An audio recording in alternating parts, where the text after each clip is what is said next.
There's no way this is right. There's no way this is right.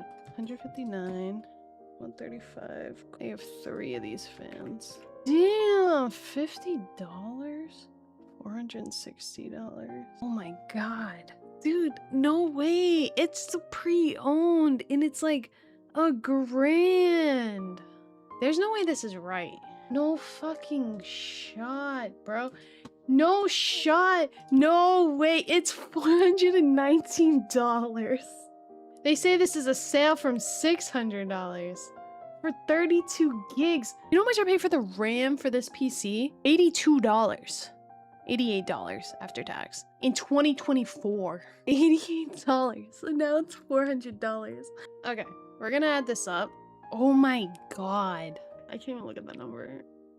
If I was to do the same exact build, 4070 Ti Super, Ryzen 7 7800X 3D, with all the other stuff included, and I'm not including another storage that I have in here, it's literally $2,574.99.